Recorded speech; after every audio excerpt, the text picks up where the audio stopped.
Selamat sore Bapak Ibu sekalian yang dikasihi Tuhan. Pada hari ini kita akan lanjut ke dalam eksposisi kita, yaitu Matius pasal 7 ayat 1 sampai ayat yang kelima. Tema kita adalah penghakiman, selumbar dan balok di mata manusia. Dari Matius 7 ayat 1 sampai 5. Sebelumnya mari kita berdoa, mohon anugerah Kristus pimpin kita di dalam pemberitaan firman. Mari kita berdoa. Bapa di dalam kerajaan surga, kami datang kepadamu ya Tuhan Allah kami yang hidup. Di sore hari Sabat Tuhan ini, kami sebagai satu tubuh Kristus umat kepunyaan Tuhan. Kami datang untuk memohon belas kasih Tuhan lagi, menyatakan kehadiran-Mu di tengah-tengah kami melalui kebenaran firman-Mu. Biarlah pada hari ini kami boleh menikmati makanan rohani dari tangan Tuhan sendiri, mengenyangkan jiwa kami dan menggairahkan kami lagi untuk menaati Tuhan, untuk hidup seturut dengan kehendak Tuhan. Kami berdoa biarlah Tuhan memimpin kami dalam pemberitaan firman Tuhan pada sore hari ini. Terpujilah nama-Mu Tuhan, dalam nama Yesus Kristus Tuhan kami berdoa. Amin. Mari kita membaca Matius 7 ayat 1 sampai ayat yang kelima secara bergantian. Saya baca ayat-ayat yang ganjil, Bapak Ibu sekalian baca ayat-ayat yang genap. Hal menghakimi. Jangan kamu menghakimi supaya kamu tidak dihakimi.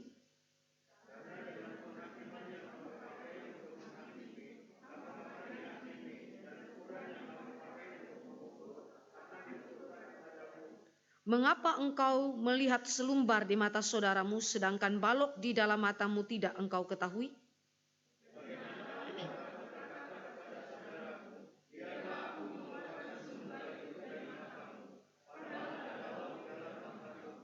Hai orang munafik, keluarkanlah dahulu balok dari matamu, maka engkau akan melihat dengan jelas untuk mengeluarkan selumbar itu dari mata saudaramu. Demikian pembacaan firman Tuhan. Bapak Ibu yang dikasih oleh Tuhan Yesus Kristus, review sebentar ke dalam pasal yang ke-6. Kalau kita memperhatikan pasal yang ke-6 berbicara mengenai perkembangan kerajaan Allah dalam berbagai bidang kehidupan umat Allah. Di dalam ayat 1 sampai dengan ayat yang ke-18, pasal yang ke-6 di situ dinyatakan mengenai prinsip-prinsip spiritual dalam kehidupan keagamaan. Kemudian ayat 19 sampai dengan ayat yang ke-34, di situ dinyatakan mengenai prinsip-prinsip spiritualitas dalam kehidupan keseharian. Baik itu di dalam hal mengumpulkan harta maupun di dalam hal kekhawatiran. Sehingga kalau saudara dan saya memperhatikan kerajaan Allah yang tidak kelihatan, pemerintahan Allah di dalam Kristus yang tak kelihatan itu sekarang memanifestasikan dirinya di dalam perkembangan kehidupan dari umat Allah yang dipimpin oleh prinsip-prinsip kebenaran. Dalam pasal 7 ayat 1 sampai dengan ayat yang ke-12, Yesus kembali berbicara mengenai prinsip-prinsip spiritualitas dalam hubungan dengan komunitas. Entah itu dalam hal menghakimi, dalam hal pengabulan doa, dan seterusnya. Saudara, saya melihat di situ bahwa kembali lagi prinsip spiritualitas diajarkan oleh Yesus Kristus untuk menunjukkan bahwa perkembangan kerajaan Allah yang tak kelihatan itu sedang terjadi, sudah dan sedang terjadi dalam kehidupan umat Allah yang dipimpin oleh firman, yang telah ditebus oleh Kristus, yang telah dilahirbarukan oleh Roh Kudus, dan yang telah memiliki iman sejati. Mereka adalah orang-orang yang dimana Kristus memimpin mereka, dan Kristus memimpin melalui prinsip spiritualitas, yaitu kebenaran yang diajarkan kepada mereka. Maka pada hari ini saudara saya akan lihat di dalam ayat 1 sampai dengan ayat yang kelima, bagaimana Kristus mengajarkan prinsip spiritualitas di dalam hal menghakimi sesama. Ada relasi hubungan dengan komunitas, dan komunitas yang dimaksudkan adalah komunitas umat Allah, gereja Tuhan sebagai satu tubuh Kristus. Hal menghakimi adalah sesuatu yang terjadi bukan di luar sana, tetapi terjadi di antara saudara-saudara seiman. Kalau saudara lihat di dalam ayat 3 sampai dengan ayat yang keempat, di situ disebutkan 2 kali kata saudara, yang menunjukkan bahwa ini adalah relasi di dalam komunitas umat Allah, saudara-saudara seiman. Bagaimanakah spiritualitas personal dinyatakan dalam sikap penghakiman yang benar kepada saudara kita seiman yang gagal, yang melakukan kesalahan. Dan bagaimana penghakiman yang salah, yang tidak dikehendaki oleh Allah harus dibuang dari kehidupan umat Allah. Nah, maka hari ini saudara dan saya lihat ada 3 hal yang kita akan renungkan bersama-sama. Yang pertama, penghakiman yang salah. Yang kedua, penghakiman yang benar. Dan yang ketiga adalah keadilan Allah dalam penghakiman. Mari kita mulai memperhatikan poin yang pertama, yaitu penghakiman yang salah. Dalam ayat pertama, bagian A, di situ dikatakan jangan kamu menghakimi. Kalimat ini bukanlah larangan untuk memberikan penilaian kritis. Dalam relasi antar sesama, tidak bisa diabaikan adanya penilaian kritis. Maka kalimat jangan kamu menghakimi bukanlah larangan untuk memberikan penilaian kritis, penghakiman atau teguran kepada sesama yang berdosa. Bahkan Yesus Kristus kalau kita memperhatikan di dalam pasal 18 ayat yang ke-15, kitab Matius, Yesus memerintahkan supaya teguran diberikan kepada mereka yang berdosa dalam komunitas umat Allah sebagai bentuk pertolongan agar orang itu bertobat. Mari kita coba lihat di dalam Matius 18 ayat yang ke-15.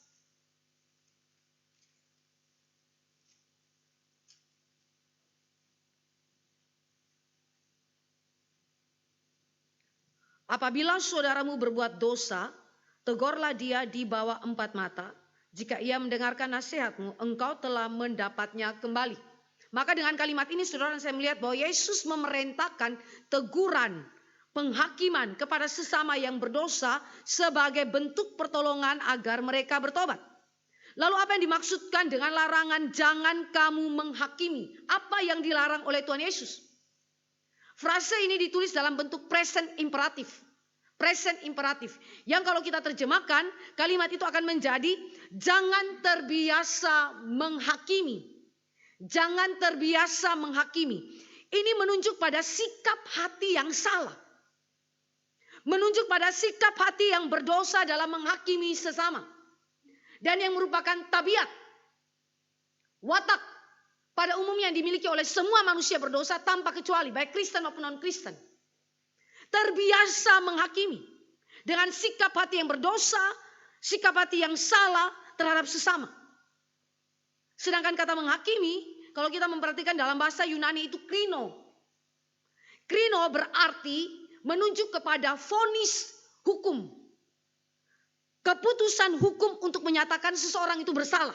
Vonis, dia salah. Tetapi juga kata krino bukan saja mengacu kepada keputusan hukum atau vonis salah. Tetapi juga mengacu kepada suatu proses pembentukan penilaian yang terjadi dalam pikiran. Yang tidak kelihatan. Proses pembentukan penilaian dan kesimpulan tentang orang lain dan muara akhirnya adalah vonis orang itu bersalah. Maka itu berarti saudara yang dikasih oleh Tuhan Yesus Kristus, Allah ketika mengatakan jangan menghakimi, itu bukan saja berbicara mengenai vonis, menyatakan orang lain bersalah, tetapi juga proses berpikir. Proses berpikir yang membentuk penilaian, membentuk kesimpulan, dan pada akhirnya memvonis seseorang itu bersalah. Bapak Ibu yang dikasih oleh Tuhan Yesus Kristus, dengan kata lain, Allah kita adalah Allah yang tidak saja melihat apa yang kelihatan. Tetapi Allah kita memperhatikan proses berpikir saudara yang tak kelihatan oleh orang lain. Di dalam proses berpikir itulah terjadi apa yang disebut dengan kesalahan di dalam penghakiman. Apa saja bentuk penghakiman yang salah, yang Yesus kritisi dan yang seharusnya umat Allah tidak menghidupinya. Ada 3 hal yang saudara dan saya bisa lihat mengenai bentuk-bentuk penghakiman yang salah yang dinyatakan oleh Kristus melalui perumpamaannya tentang balok dan selumbar di mata manusia. Yang pertama, penghakiman yang salah itu dinyatakan melalui sikap melontarkan tuduhan yang keras dan bermusuhan kepada perilaku orang lain. Orang itu mungkin tidak sedang bermusuhan dengan kita, tetapi karena jiwa kita itu begitu bermusuhan, membenci dia tanpa belas kasih, maka penghakiman yang salah keluar dari jiwa, hati yang menuduh dengan keras, dengan spirit bermusuhan terhadap perilaku orang lain.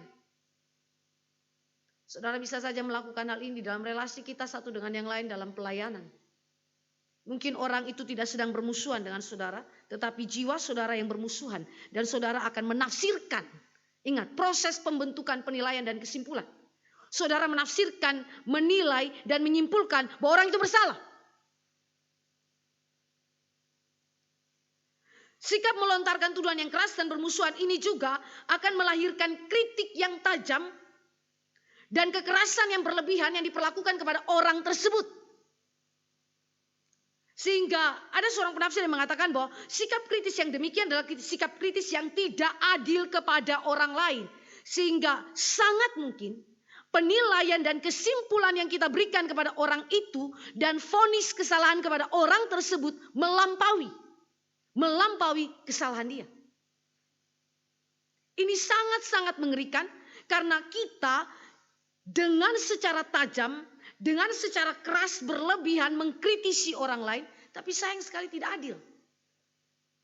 Kalau sebagai seorang anak, saudara punya orang tua. Kalau orang tua menilai saudara dan memvonis saudara bersalah, melampaui kesalahan yang saudara lakukan, kira-kira apa perasaan saudara? Ada protes bukan? Saya nggak melakukan kesalahan yang demikian, mama, papa. Ada protes, kenapa? Karena kita merasa tidak adil. Sekalipun kita salah, tetapi ketika seseorang menilai dan memvonis kita bersalah dan menjatuhkan hukuman kepada kita melampaui kesalahan kita, ini tidak adil. Maka di sini saudara saya melihat bahwa menghakimi dengan cara yang sedemikian adalah penghakiman yang salah yang tidak boleh dihidupi oleh umat Allah. Kedua,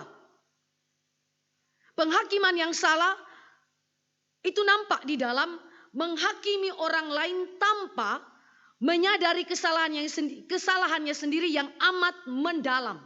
Saudara, istilah amat mendalam itu tidak tentu bahwa orang yang menghakimi itu memiliki dosa yang dampaknya lebih buruk daripada orang yang dihakimi. Ya, sekali lagi ya, menghakimi orang lain tanpa menyadari kesalahannya sendiri yang amat mendalam. Istilah amat mendalam tidak tentu orang yang menghakimi memiliki dosa yang lebih buruk dari orang yang dihakimi. Lalu persoalannya ada di mana? Persoalannya adalah yang menghakimi tidak sadar dirinya berdosa. Tidak ada self-kritik atau autokritik. Dengan kata lain, orang yang menghakimi dengan cara yang salah lebih peka kepada dosa sesama daripada dosanya sendiri. Saudara, orang yang sedemikian, seorang teolog Perjanjian Baru, Leon Morris mengatakan, mereka yang lebih peka kepada dosa sesama daripada dosa sendiri dan tidak ada self-kritik, cenderung memiliki sikap terlalu memperhatikan, terlalu memeriksa, terlalu meneliti hal-hal yang ada pada orang lain. Bahkan kesalahan atau kegagalan terkecil dari sesamanya mereka perhatikan. Mereka teliti, mereka periksa. Tapi diri mereka sendiri, mereka tidak teliti. Mereka tidak periksa. Mereka tidak peka terhadap dosa, kegagalan, dan kesalahan pada diri mereka sendiri. Ini adalah sesuatu yang begitu mengerikan dan bahkan terjadi pada zaman Tuhan Yesus kepada para pemimpin agama Yahudi. Mereka lebih peka kepada dosa para pemungut cukai, dosa para pelacur. Orang-orang itu bahkan dianggap tidak layak masuk dalam kerajaan sorga. Mereka adalah orang-orang yang dibuang daripada kerajaan Allah dan tidak layak diselamatkan. Saudara, ini adalah sesuatu hal yang di hadapan Tuhan merupakan kemunafikan. Ayat 5. Hai orang munafik, keluarkan dahulu balok dari matamu, maka engkau akan melihat dengan jelas untuk mengeluarkan selumbar itu dari mata saudaramu. Munafik, saudara, itu berarti orang-orang yang berjuang menyatakan kesalahan kepada orang lain, tetapi dirinya sendiri tidak. Ini double standar. Hukuman diberikan kepada mereka yang bersalah, tetapi kepada dirinya yang bersalah, dia bebas hukuman. Tidak mau mengkritisi dirinya sendiri. Tidak mau mengakui kesalahannya sendiri. Tapi kalau orang lain, dia tuntut orang lain supaya akui kesalahanmu. Bertobat dari dosa-dosamu. Ya sendiri tidak mau bertobat. Maka Alkitab bilang ini orang munafik. Ketiga, penghakiman yang salah Itu nampak di dalam mentalitas dan ucapan yang suka mencari-cari kesalahan sesama.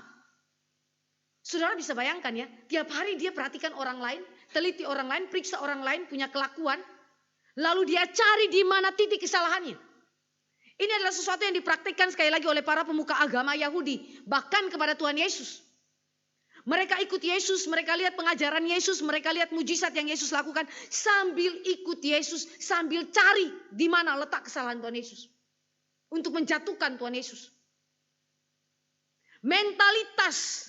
Maka kalau saudara mengatakan penghakiman yang salah, itu bukan saja sesuatu yang direduksi kepada hal yang dikatakan, diucapkan atau diperbuat. Tetapi sudah dimulai daripada pikiran, jiwa kita, mentalitas kita, spirit yang ada di dalam hati kita seperti apa. Saudara, ini adalah hal yang berdosa yang kemudian Kristus itu kecam. Mari kita bandingkan dengan Yakobus.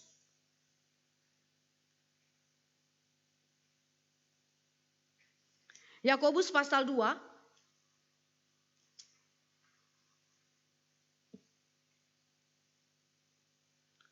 ayat yang ke-13.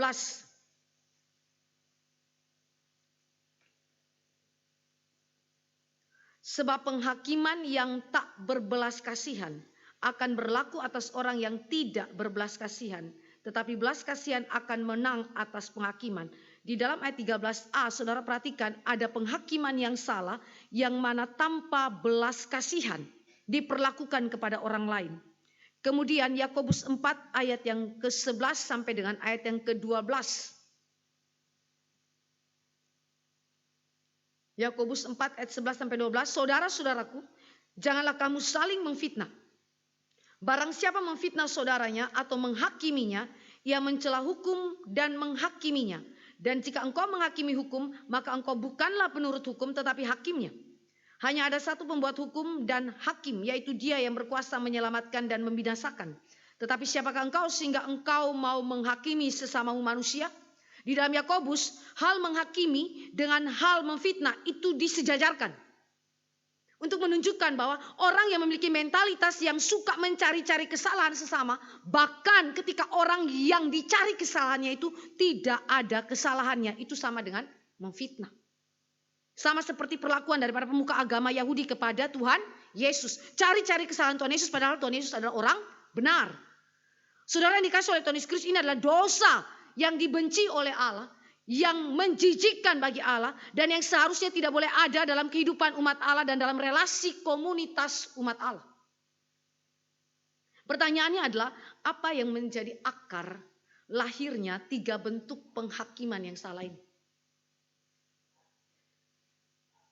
Di dalam teks kita, indikasi menunjukkan bahwa hati yang sombong, yang memandang diri lebih besar, lebih baik daripada orang lain secara rohani, ini menjadi akar daripada penghakiman yang salah. Sombong, merasa superior daripada orang lain, menganggap diri lebih rohani, lebih layak di hadapan Tuhan. Bahkan kalau dalam konsep orang Yahudi adalah orang-orang yang layak diselamatkan, sedangkan yang non-Yahudi tidak layak diselamatkan. Saudara, ini adalah hati yang sombong. Maka kesombongan menjadi akar persoalan terbesar di dalam relasi kita dengan sesama. Di mana ada kesombongan, di situ ada penghakiman yang salah. Di mana ada kesombongan, di situ ada keretakan relasi. Maka saudara yang dikasih oleh Tuhan Yesus Kristus, kesombongan dengan memandang diri lebih baik daripada orang lain adalah hal yang merupakan dosa di hadapan Allah. Mari kita lihat bagaimana Yesus Kristus memberikan perumpamaan tentang hal ini. Selumbar dan balok. Selumbar itu dalam bahasa Yunani karpos. Itu adalah serpihan atau setitik debu. Serpihan atau setitik debu yang bisa masuk ke dalam mata. Sedangkan balok adalah sepotong kayu yang besar yang biasanya dibentuk untuk bangunan, misalnya balok atap. Itu kan baloknya harus besar ya. Dan ini adalah gambaran hiperbola karena balok yang sedemikian tidak mungkin masuk ke dalam mata kita. Tapi kenapa Yesus menggambarkan ini? Yesus itu anak tukang kayu. Dan bahkan dia bekerja sebagai tukang kayu. Sehingga dia pakai kemungkinan ilustrasi ini dari latar belakang dia sebagai seorang tukang kayu. Perbandingan antara serpihan atau setitik debu yang masuk ke mata dengan balok yang ada pada mata. Ini satu perbandingan yang hiperbola.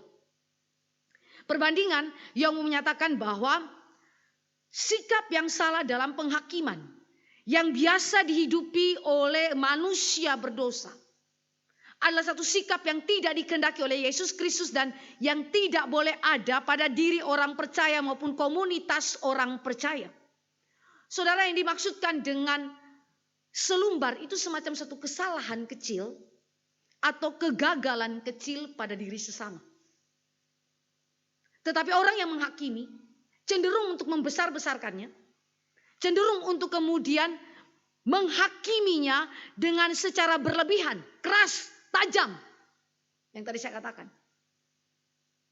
Maka Yesus memperingatkan orang yang menghakimi supaya balok di matamu itu harus engkau keluarkan lebih dahulu. Supaya engkau dapat melihat dengan jelas dan menolong sesamamu untuk mengeluarkan selumbar itu dari matamu. Mata saudaramu. Saudara yang dikasih oleh Tuhan Yesus Kristus, balok adalah gambaran penghalang yang begitu besar yang nampak di dalam 3 sikap penghakiman yang salah. Balok adalah halangan yang begitu besar yang nampak di dalam sikap penghakiman yang salah kepada sesama. Balok ini adalah balok yang harus lebih dahulu disingkirkan dari kehidupan umat Allah. Sikap yang terlalu memperhatikan, memeriksa dengan teliti kehidupan orang lain, kesalahan dan kegagalan sesama, lalu kemudian menyombongkan diri, ini adalah balok yang menghalangi relasi kita dengan sesama kita. Balok yang harus dibuang daripada kehidupan umat Allah. Balok juga mengacu kepada penilaian dan kesimpulan yang salah yang bermuara kepada penghakiman yang salah. Maka balok ini sekali lagi harus disingkirkan supaya dapat melihat dengan jelas untuk mengeluarkan selumbar dari mata saudaramu. Saudara, frasa melihat dengan jelas itu merujuk kepada penilaian yang berdasarkan Alkitab, berdasarkan keadilan dan kekudusan Allah yang bermuara kepada penghakiman yang benar. Melihat dengan jelas merujuk pada penilaian berdasarkan kebenaran Alkitab, keadilan, kebenaran dan kekudusan Allah terhadap sesama yang bermuara kepada penghakiman yang benar, saudara. Sehingga di dalam hal ini kalau balok masih ada, saudara tidak akan sampai kepada melihat dengan jelas, bahkan menolong sesamamu yang ada selumbarnya di matanya. Karena balok itu menjadi penghalang besar. Mari kita lihat contoh dari kehidupan Raja Daud. Ketika dia ditegur oleh Nabi Nathan dan ketika Nabi Nathan membuat suatu ilustrasi supaya Daud memberikan penilaian yang tepat dan benar. Mari kita lihat di dalam 2 Samuel pasal 12 ayat 1 sampai ayat yang ke-7. 2 Samuel 12 ayat 1 sampai ayat yang ke-7. Kita baca secara bergantian ayat-ayat ini. Saya baca ayat yang ganjil, Bapak Ibu baca ayat-ayat yang genap. 2 Samuel 12 ayat 1 sampai ayat yang ke-7. Tuhan mengutus Nathan kepada Daud. Ia datang kepada Daud dan berkata kepadanya, ada 2 orang dalam suatu kota, yang seorang kaya, yang lain miskin.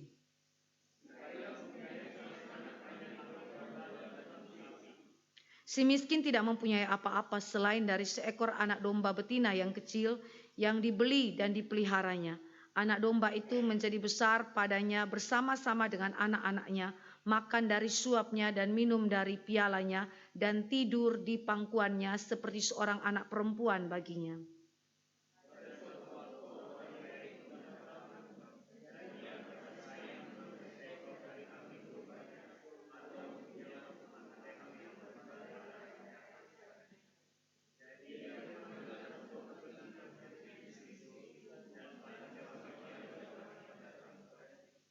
Lalu Daud menjadi sangat marah karena orang itu dan ia berkata kepada Nathan, demi Tuhan yang hidup, orang yang melakukan itu harus dihukum mati.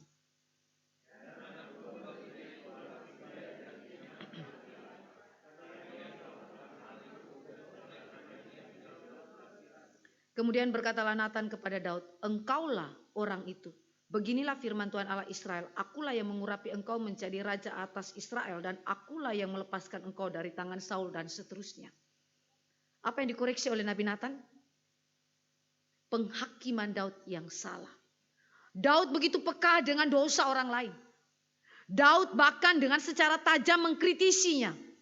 Bahkan memberikan hukuman, menjatuhkan hukuman dengan kekerasan yang berlebihan. Dihukum mati, membayar ganti rugi. Saudara lihat di situ 4 kali lipat disebutkan. Ini adalah hukuman yang seharusnya ditanggungkan kepada Raja Daud. Karena dosanya dalam perzinahan dengan Batseba. Tetapi saudara dan saya memperhatikan bagaimana Daud jiwanya adalah jiwa yang tidak memiliki self-kritik, autokritik. Tetapi untuk mengkritisi orang lain begitu amat tajam. Dan dengan cepat memberikan vonis bersalah dan hukuman yang dijatuhkan. Maka di dalam kalimat daripada Tuhan Yesus saudara. Hal yang sedemikian, balok itu yang sama seperti balok yang ada pada mata Raja Daud harus dibuang. Supaya penilaian, kesimpulan yang benar itu dapat dicapai dengan memandang kepada prinsip-prinsip kebenaran Alkitab, keadilan dan kekudusan Allah kita. Maka pertanyaannya adalah apa yang dimaksudkan dengan penghakiman yang benar? Kalau penghakiman yang salah ditegur, dikecam oleh Yesus Kristus dengan begitu tajamnya dalam pasal 7 ayat 1 sampai ayat yang kelima, maka yang dimaksudkan dengan penghakiman yang benar itu apa? Yang pertama, semua kita orang percaya ketika ingin melakukan penghakiman yang benar harus melek. Melek terhadap kebenaran, melek terhadap keadilan dan kekudusan Allah sesuai Alkitab sehingga kita dapat membedakan mana yang benar dan yang salah. Melek. Saudara, ketika engkau dan saya membaca Alkitab PL dan PB, di situ saudara akan mengenal kebenaran Allah, prinsip-prinsip yang Allah kehendaki untuk kita hidupi. Allah juga adalah Allah yang adil dan kudus sehingga dia menuntut saudara dan saya hidup di dalam kekudusan. Dosa harus ditanggalkan dari kehidupan kita. Sehingga ketika kita makin mengenal pikiran Tuhan, makin mengenal natur, karakter-karakter Allah, hasilnya ada self-kritik yang benar. Ada autokritik yang benar. Kesadaran akan diri yang benar di hadapan Allah sebagai Raja, Hakim, dan Juru Selamat kita. John Calvin mengatakan bahwa pengenalan yang benar kepada Allah akan melibatkan pengenalan sejati kepada diri kita. Tadi kita membaca kitab Yehezkiel. Sebelum Yehezkiel ditugaskan oleh Allah untuk berfirman atau menyatakan firman kepada bangsa Israel yang adalah pemberontak dan tegar hati itu, Yehezkiel mendapatkan penglihatan akan kemuliaan Tuhan. Mendapatkan penglihatan akan kekudusan Allah. Dan ketika dia mendapatkan penglihatan akan kemuliaan dan kekudusan Allah, dia tersungkur. Dia bersujud di hadapan Tuhan dan menyembah Allah. Dan itu menyatakan bahwa dia tidak layak. Dia adalah seorang yang berdosa. Dia adalah orang yang membutuhkan anugerah dan pengampunan dosa dari Allah. Dan dikuduskan oleh kebenaran Allah. Sesungguhnya Yehezkiel adalah orang yang tidak layak di hadapan Tuhan. Maka sebagai seorang yang ingin memberikan penghakiman yang benar, pertama-tama dia harus melek kepada kebenaran, keadilan, dan kekudusan Allah melalui perjumpaan dengan Allah itu sendiri. Sehingga dia mengenal siapa dirinya di hadapan Allah. Dengan kerendahan hati di hadapan Allah, dia sungguh-sungguh sujud sembah kepada Allah. Yesaya, seorang yang diutus Allah juga untuk berbicara kepada kerajaan Yehuda yang adalah pemberontak kepada Allah dan penyembah berhala. Ketika Yesaya akan diutus oleh Allah, dia mendapatkan penglihatan tentang kemuliaan Allah dan kekudusan Allah yang begitu luar biasa. Dan para serafi menyanyikan, kudus, kudus, kuduslah Allah. Di dalam perjumpaan dengan kekudusan itu maka terjadi self-kritik. Kesadaran diri yang benar di hadapan Allah. Kesadaran diri bahwa dia adalah orang berdosa. Membutuhkan anugerah Allah atas pengampunan dosa. Dan kemudian dikuduskan dalam kebenaran Allah. Yesaya berkata, celakalah aku karena aku najis bibir. Dan aku tinggal di antara bangsa yang juga najis bibir. Maka penghakiman yang benar harusnya dilakukan dengan kerendahan hati. Bukan dengan kesombongan diri. Bukan dengan menganggap diri lebih besar, lebih baik secara rohani dari orang lain. Tapi penghakiman yang benar dimulai daripada kerendahan hati. Kesadaran akan kekudusan Allah. Kesadaran akan keadilan dan kebenaran Allah. Makin saudara tenggelam di dalam kebenaran dan kekudusan Allah, makin saudara dan saya dikuasai oleh Allah, dan saudara akan memberikan penilaian yang tepat dan benar di dalam relasimu dengan sesama. Sehingga seorang yang akan menghakimi dengan benar adalah seorang yang sekali lagi dikuasai oleh pengenalan akan Allah dan pengenalan akan diri yang sungguh di hadapan Allah. Sehingga ketika dia menghakimi, dia tidak berani untuk mengatakan bahwa saya lebih baik daripada orang lain. Tapi benar-benar dengan kerendahan hati di hadapan Allah. Penghakiman yang benar dilakukan di dalam wujud kasih dan kepedulian kepada sesama yang berdosa. Kalau penghakiman yang salah tidak ada belas kasih. Kalau bisa jatuhkan orang bersangkutan dengan kritik kita. Habisi orang itu dengan kritik kita. Tetapi bagi orang yang telah berjumpa Allah dan kenal dirinya sungguh-sungguh di hadapan Allah, dia akan menghakimi dengan kasih, dengan kepedulian, dengan tujuan membangun sesama dan bukan menjatuhkan sesama. Saudara, di sini adalah sesuatu yang begitu penting karena Kristus mengajar engkau dan saya, siapakah kamu? Sehingga engkau menghakimi saudaramu. Padahal ada balok di matamu. Keluarkan balok di matamu supaya engkau dapat menolong sesamamu yang ada selumbar pada matanya. Saudara, ini berbicara mengenai sekali lagi penghakiman dilakukan bukan saja dengan kerendahan hati dan kesadaran diri yang benar di hadapan Allah, tetapi juga sebagai wujud kasih, kepedulian, dan tujuannya adalah membangun sesama kita dan bukan menjatuhkan. Mari kita bandingkan dengan Matius 18 ayat 15 sampai ayat 17.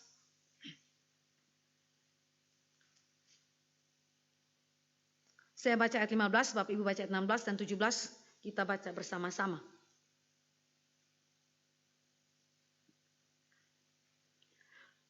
Matius 18 ayat 15 sampai 17. Apabila saudaramu berbuat dosa, tegurlah dia di bawah 4 mata.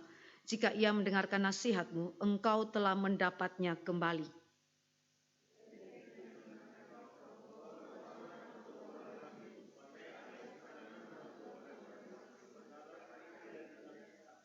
Bersama-sama, jika ia tidak mau mendengarkan mereka, sampaikanlah soalnya kepada jemaat. Dan jika ia tidak mau juga mendengarkan jemaat, pandanglah dia sebagai seorang yang tidak mengenal Allah atau seorang pemungut cukai. Di situ saudara dan saya memperhatikan bagaimana kepedulian kepada sesama dan kasih kepada sesama itu berarti tidak membiarkan sesama kita hidup dalam dosa. Ketika kita melihat seseorang berdosa, yang menggairahkan kita, yang mendrive kita untuk menegur dia adalah bukan kesombongan, tetapi kerendahan hati. Adalah bukan tanpa belas kasih, tetapi justru dalam belas kasih. Karena saya mengasihi orang itu. Karena saya sungguh-sungguh peduli kepada kehidupannya. Sungguh-sungguh peduli kepada kehidupan rohaninya. Maka kita benar-benar memperhatikan hidupnya dan kemudian menegur dia, menasihati dia. Supaya dia bertobat. Bukankah itu yang dilakukan oleh Yesaya, Yehezkiel, Yeremia? Lepas daripada orang itu akan mendengar atau tidak mendengar. Tetapi tujuan daripada orang yang menghakimi adalah supaya orang itu bertobat dari dosa-dosanya. Sehingga penghakiman itu bersifat pastoral. Penghakiman yang benar adalah bersifat pastoral. Mari kita bandingkan di dalam Galatia 6 ayat yang 1. Galatia pasal 6 ayat yang pertama.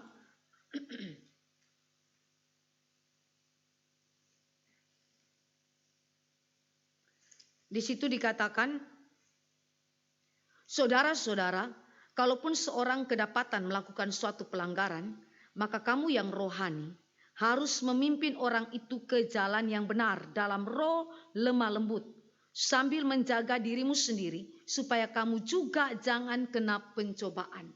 Ada dua hal yang dibicarakan oleh Rasul Paulus di dalam kitab Galatia. menegur sesama kita dengan roh lemah lembut, memimpin dia kembali kepada jalan kebenaran. Tetapi di saat yang sama menjaga diri. Ini adalah self kritik.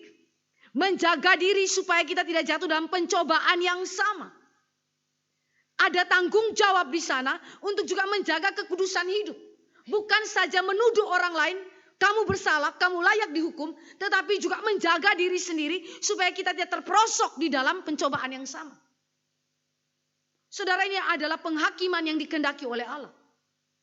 Allah tidak saja menyatakan kepada kita penghakiman yang salah, tetapi dia mengajar bagaimana saudara menghakimi dengan benar. Roh lemah lembut tidak sama dengan mengatakan bahwa ketika teguran diberikan, ketika nasihat diberikan, ketika penghakiman diberikan, itu tidak ada amarah. Tidak ada kata-kata yang keras, saudara. Ada. Tetapi bedanya adalah kalau penghakiman yang salah, yang menjadi motor penggeraknya adalah kesombongan. Dan tujuannya untuk menghancurkan sesama. Tetapi motor penggerak daripada penghakiman yang benar adalah kasih, kepedulian, dan usaha untuk membangun sesama. Sesuatu yang bersifat pastoral dalam roh lemah lembut. Pada satu kali ketika kami berhadapan dengan satu kasus mengenai seorang bapak yang memiliki istri sakit stroke. Waktu awal mula sakit stroke, mereka berupaya sedapat mungkin melakukan operasi dan seterusnya. Kondisi lumayan membaik, tetapi dalam perjalanan waktu tidak lebih baik. Habis operasi itu lumayan membaik, tetapi dalam perjalanan waktu justru makin menurun. Dan sekian lama tahun, suaminya itu mendampingi istri, melayani istri dan seterusnya. Tapi ada titik jenuh. Orang yang menghadapi situasi yang sedemikian bukan saja mengalami burnout secara rohani, tapi sangat mungkin mengalami burnout juga secara fisik. Ketika dia melayani istrinya bertahun-tahun dengan sakit yang sama, keadaannya bukan makin baik tapi makin buruk. Dan kemudian dia secara seksualitas sebagai suami, kebutuhannya tidak dipenuhi. Maka ini menjadi alasan untuk dia berselingkuh. Dan perselingkuhan itu sudah terjadi sekian lama tahun. Sehingga saksi mata itu ada. Dan kemudian kami mengutus tim penggembalaan untuk pergi dan berbicara dengan orang bersangkutan. Menasihati dan menegur dia supaya dia bertobat dari dosa-dosanya. Tetapi mengagetkan karena orang ini bukannya bertobat tetapi malah dengan kalimat yang menantang. Dia mengatakan begini, kalau memang gereja mau keluarkan saya mau keluar. Keluarkan saja. Saya siap keluar. Ini bukan pertobatan, saudara. Ini nantangin. Setelah itu disampaikan, kami berpikir untuk menjatuhkan disiplin yang jauh lebih berat. Dengan cara mengumumkan dosa dia di depan jemaat. Supaya dia bertobat dan dia malu atas dosanya. Tetapi di pihak lain, ada satu pertimbangan yang kami pikirkan, istrinya. Istrinya yang stroke itu bergantung kepada suaminya untuk terus mengantar dia ke gereja dan beribadah. Ketika dia mendengar pengumuman itu, apa yang terjadi? Sangat mungkin dia akan makin drop kondisinya. Walaupun istrinya sudah tahu tentang perselingkuhan tersebut. Tetapi sanksi sosial atau kritik sosial itu tidak bisa dihindari. Kalau itu diumumkan secara publik. Maka ketika kami mengambil keputusan bagaimana memperlakukan kasus tersebut, kami sendiri stres. Stres dalam arti bagaimana memikirkan jalan yang terbaik supaya istrinya ini juga terlindungi. Saudara yang dikasih oleh Tuhan Yesus Kristus, ini adalah apa yang saya sebut dengan roh lemah lembut. Kita tidak menjatuhkan hukuman sebagai suatu pelampiasan kemarahan. Atau sebagai wujud kesombongan jiwa kita. Tetapi justru penghakiman yang benar adalah penghakiman yang bersifat pastoral. Yang memimpin, membimbing orang bersangkutan. Bahkan tidak segan-segan mengekskomunikasi orang tersebut. Sebagaimana yang Yesus katakan dalam Matius 18. Kalau dia tidak bertobat, diperhadapkan kepada jemaat dan tidak bertobat. Maka anggaplah dia sebagai orang yang tidak mengenal Allah atau sebagai pemungut cukai. itu berarti orang yang najis. Bukan bagian daripada umat Tuhan. Di luar, outsider. Kalimat daripada Paulus adalah, serahkan dia kepada iblis, supaya tubuhnya binasa, jiwanya diselamatkan. Saudara, ini adalah roh lemah lembut. Maka roh lemah lembut adalah bukan meniadakan amarah, hukuman yang keras kepada dosa. Tetapi saudara memperhatikan roh lemah lembut berbicara mengenai satu roh spirit yang berasal daripada pekerjaan Allah. Oleh karena mempertimbangkan hal yang pertama adalah kehormatan Allah, kemuliaan Allah sebagai raja yang memimpin atas gerejanya di dalam dan melalui Kristus, Tuhan dan Juru Selamat kita. Maka di dalam penghakiman yang benar, kita tidak boleh mempertimbangkan pertama-tama diri kita. Tetapi yang kita pertimbangkan pertama-tama adalah kebenaran Allah, keadilan Allah, kekudusan Allah, raja kita, kepala gereja kita. Sehingga di dalam penghakiman yang benar, saudara, kasih, kepedulian, dan tujuan untuk membangun sesama, porosnya itu adalah kepada kemuliaan Allah, kehormatan Allah. Sehingga pastoral di dalam penghakiman itu sesuatu yang benar, sesuatu yang dikehendaki oleh Kristus. Ketiga, poin yang ketiga adalah keadilan Allah dalam penghakiman. Kalau tadi kita belajar mengenai penghakiman yang salah dan penghakiman yang benar, sekarang kita belajar mengenai keadilan Allah dalam penghakiman. Ini adalah hal yang juga dibicarakan di dalam Roma pasal 14 ayat 10 sampai dengan ayat yang ke-12. Mari kita bandingkan sebentar di dalam kitab Roma. Roma 14 ayat 10 sampai ayat yang ke-12.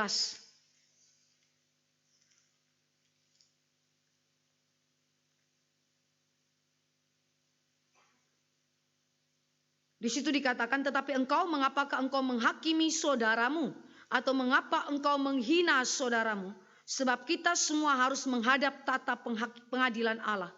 Karena ada tertulis, demi aku hidup, demikianlah firman Tuhan. Semua orang akan bertekuk lutut di hadapanku, dan semua orang akan memuliakan Allah. Demikianlah setiap orang di antara kita akan memberi pertanggungan jawab tentang dirinya sendiri kepada Allah. Kalimat ini adalah kalimat yang menyatakan keadilan Allah yang menghakimi semua orang. Baik orang yang menghakimi ataupun orang yang dihakimi, kedua-duanya ada di hadapan Allah. Sehingga di dalam pasal 7 Matius di situ dikatakan bahwa ukuran yang sama akan diukurkan kepadamu. Kata ukuran itu bicara mengenai standar yang dipakai untuk menghakimi. Penghakiman yang salah melakukan penghakiman berdasarkan standar tertentu. Penghakiman yang benar juga memiliki standar penghakiman. Standar yang dipakaikan kepada orang lain akan diukurkan kembali kepada kita. Saudara, ini menunjukkan bahwa Allah kita adalah Allah yang menilai bahkan kepada ukuran atau standar yang kita kenakan kepada sesama kita. Di dalam konteks ini, saudara, Allah menunjukkan bahwa Dia adalah hakim yang benar dan adil, maka ada semacam hukum timbal balik, tanda petik. Timbal balik. Barang siapa mengukur atau memberikan standar yang dipakai kepada orang yang dihakimi, dia juga akan sebaliknya diukurkan dengan standar yang sama. Timbal balik. Contoh, kalau Bapak Ibu terlalu keras kepada anak, mungkin anak itu melakukan kesalahan yang kecil saja, tapi kita begitu keras dan memberikan hukuman yang tidak main-main kepada anak itu, tidak setimpal atau tidak apple to apple antara perbuatannya yang salah dengan hukuman yang diberikan atau kritik yang diberikan kepada dia. Terlalu tajam melampaui daripada kesalahannya dia. Besok-besok, suatu waktu dia akan balas saudara. Dia akan cari waktu di mana papa dan mamanya punya kesalahan yang sama. Lalu dia akan cecer saudara dengan kalimat yang sama, dengan motif yang sama seperti yang saudara lakukan kepada dia. Ini dalam urusan keluarga. Apalagi dalam relasi yang lebih besar di dalam komunitas umat Allah. Maka saudara yang dikasih oleh Tuhan Yesus Kristus, di dalam konteks ini Allah adalah hakim yang adil dan benar, maka Dia menerapkan hukum timbal balik. Itu berarti setiap kita di dalam menghakimi dipanggil untuk memikirkan ulang. Rethinking. Rethinking apa yang menjadi standar saudara di dalam menghakimi. Apa yang menjadi ukuran kita di dalam mengukurkan itu kepada orang lain? Maka saudara yang dikasih oleh Tuhan Yesus Kristus, Alkitab tidak main-main kepada engkau dan saya jika engkau dan saya melakukan ukuran atau standar yang tidak benar, standar ganda. Ya. Mari kita coba bandingkan di dalam Matius 18 ayat 23 sampai 35. Kisah mengenai bagaimana Allah menerapkan hukum timbal balik. Matius 18 ayat 23 sampai ayat yang ke-35. Kita baca secara bergantian ayat-ayat ini ya. Matius 18 ayat 23 sampai 35. Saya lebih dahulu. Sebab hal kerajaan sorga seumpama seorang raja yang hendak mengadakan perhitungan dengan hamba-hambanya.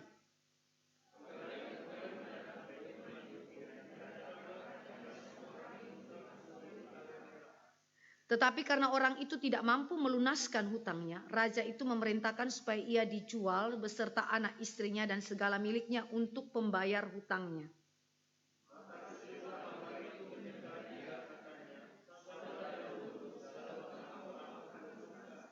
Lalu tergeraklah hati raja itu oleh belas kasihan akan hamba itu sehingga ia membebaskannya dan menghapuskan hutangnya.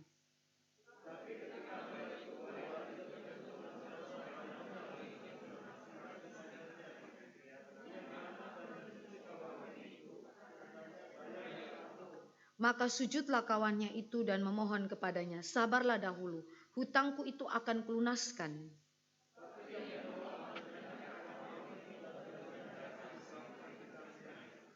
Melihat itu kawan-kawannya yang lain sangat sedih, lalu menyampaikan segala yang terjadi kepada tuan mereka.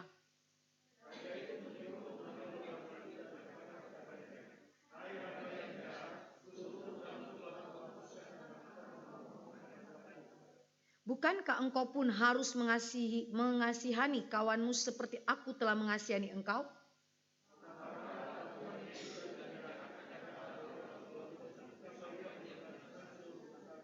Maka Bapakku yang di sorga akan berbuat demikian juga. Saudara perhatikan, ini hukum timbal balik. Maka Bapakku yang di sorga akan berbuat demikian juga terhadap kamu apabila kamu masing-masing tidak mengampuni saudaramu dengan segenap hati. Hukum timbal balik. Saudara yang dikasih oleh Tuhan Yesus Kristus, di sini Alkitab mengajak kita untuk sekali lagi memikirkan apa yang menjadi standar atau ukuran yang kita perlakukan kepada sesama kita. Karena ukuran yang sama akan diperlakukan kepada kita. Dan karena itu saudara saya dipanggil untuk memiliki belas kasih seperti Allah kita. Dia raja dan hakim kita. Tetapi dia begitu berbelas kasih. 10.000 talenta dibandingkan dengan 100 dinar. 10.000 talenta itu luar biasa, tak terbayarkan hutangnya. Tapi 100 dinar itu bisa dibayarkan dalam kurun waktu tertentu. Perbandingan yang tidak sebanding. Untuk menunjukkan bahwa betapa besarnya kasih Allah kita. Betapa besarnya kebaikan Allah kita ketika dia memberikan pengampunan kepada kita. Masakan. Ketika kita melihat sesama kita yang adalah selumbar di matanya. Kesalahan yang 100 dinar itu. Kita cekik dia. Suruh dia bayar hutang. Lebih jahat kita daripada Tuhan Allah. Maka Allah memanggil saudara dan saya. Perhatikan apa yang menjadi standar. Apa yang menjadi ukuran dalam relasi kita dengan sesama kita. Ingat Allah itu adil. Allah itu hakim. Maka dia akan ukurkan hal yang sama kepada saudara.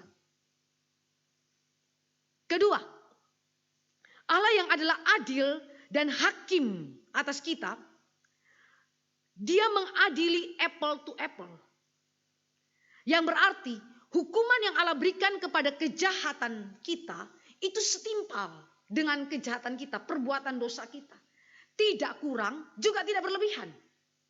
Kalau berlebihan, ini kekejaman. Kalau kekurangan, itu adalah kelembekan.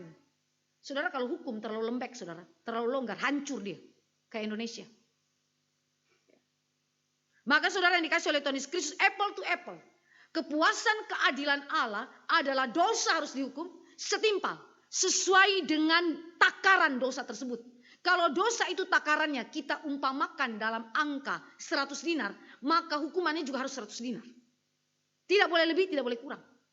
Itu yang namanya kepuasan keadilan Tuhan. Tetapi kehidupan manusia yang berdosa ketika menjalankan hukum atau penghakiman kepada sesama kita yang berdosa bisa lebih, bisa kurang. Maka dalam hal ini keadilan Allah tidak terpuaskan. Ya. Saudara yang dikasih oleh Tuhan Yesus Kristus, karena Allah punya hukum adalah adil, apple to apple, maka itu berarti saudara sungguh-sungguh harus memperhatikan kehidupan kita di dalam proses pembentukan penilaian sampai kepada kesimpulan dalam relasi kita dengan sesama. Apa yang menjadi motif pendorong kita, yang menggerakkan jiwa kita dan seterusnya. Allah kita memperhatikan bukan saja yang kelihatan tetapi tak kelihatan. Ya. Maka apple to apple ini membuat kita gentar. Tidak sembarangan, dengan penuh kehati-hatian memberikan penilaian kepada sesama kita. Sebaliknya sesama kita menilai kita. Ketiga, karena Allah itu adil dan hakim atas kita, maka dia melihat dan menilai kemunafikan manusia dan dia menghukum kemunafikan. Istilah munafik, hipokrit pada ayat yang kelima. Hai orang munafik, kata munafik tidak ditujukan kepada mereka yang berada di luar lingkar para murid. Tetapi kata munafik ditujukan kepada mereka yang ada di dalam lingkar para murid. Dengan kata lain, bahaya kemunafikan sangat mungkin juga terjadi pada diri orang yang telah percaya Kristus. Karena itu saudara, Allah adalah adil dan dia hakim atas kita. Membuat engkau dan saya sekali lagi hidup tidak munafik. Hidup sedapat mungkin memiliki self-kritik yang baik di hadapan Allah dan memiliki relasi yang penuh kasih kepada sesama kita tanpa kompromi dengan dosa. Sehingga di dalam konteks ini, saudara dan saya tidak munafik di hadapan Tuhan dan tidak menjadi dosa di hadapan Tuhan. Di sini saudara dan saya sekali lagi melihat bahwa penghakiman yang benar harus dilakukan dengan takut akan Allah. Takut akan Allah bahwa dia adalah hakim kita. Dia adalah Allah yang adil, yang bukan saja menilai orang lain tetapi menilai diri kita sendiri. Maka penghakiman yang benar sekali lagi harus dilakukan dengan takut akan Allah. Dalam kerendahan hati, dalam kesadaran diri di hadapan kekudusan dan kebenaran Allah. Bagi kemuliaan Allah saja dan kebaikan umat Allah. Sehingga goal akhir daripada penghakiman yang benar yang dilakukan dengan takut akan Allah. Dengan satu kesadaran Allah itu adil dan Allah adalah hakim atas kita. Goal akhirnya itu adalah suatu kebaikan. Mari kita lihat di dalam Ibrani 12.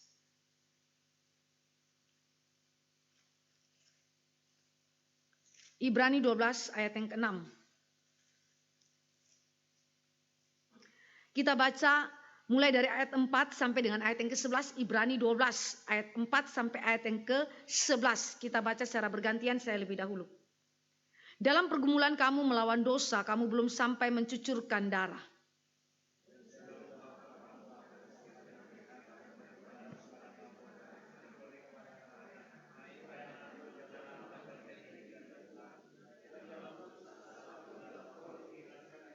Karena Tuhan menghajar orang yang dikasihinya dan ia menyesa orang yang diakuinya sebagai anak.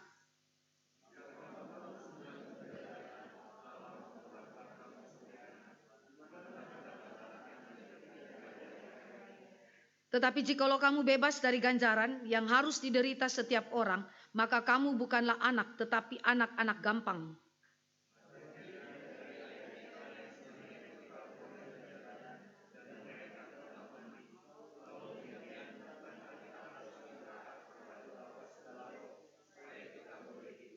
Sebab mereka mendidik kita dalam waktu yang pendek sesuai dengan apa yang mereka anggap baik. Tetapi dia menghajar kita untuk kebaikan kita supaya kita beroleh bagian dalam kekudusannya.